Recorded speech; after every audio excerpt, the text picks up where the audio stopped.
देखो ये specific condition equality कब होल्ड करेगा, ठीक है।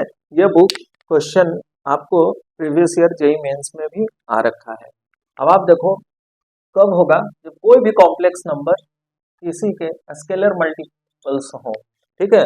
और ये के क्या है, के के साथ कंडीशन है कि आपका रियल नंबर हो, पहला कंडीशन। और दूसरा कंडीशन क्या है आपका, के ग्रेटर देन 0 रहे, तो तभी ये इक्वलिटी होल्ड करेगा, ठीक है।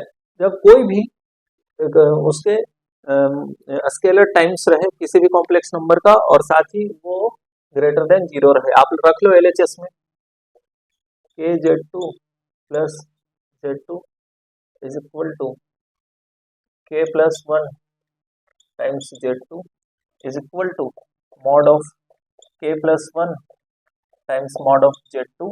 अब आप देखो k plus 1 always positive, mod हट जाएगा, k plus 1 times mod of Z2।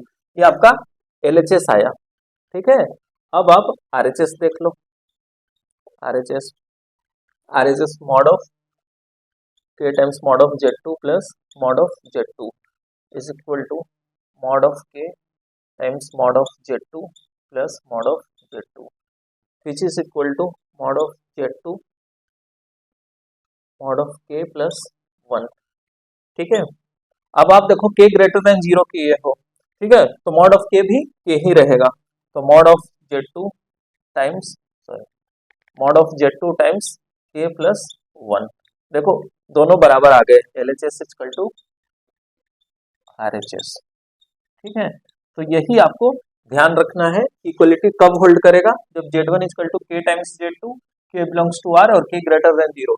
इसका मतलब आपने क्या समझा कि जो आर्ग्यूमेंट होगा Z1 का, अगर हम Z1 को लिख लें R1 e to the i theta 1, तो Z2 क्या हो जाएगा R2 e to the i theta 1 ही होगा। देखो दोनों में आर्ग्यूमेंट सेम आया, ठीक है। तो यहाँ से एक चीज और क्या रखोगे कि मतलब argument of Z1 is equal to argument of Z2।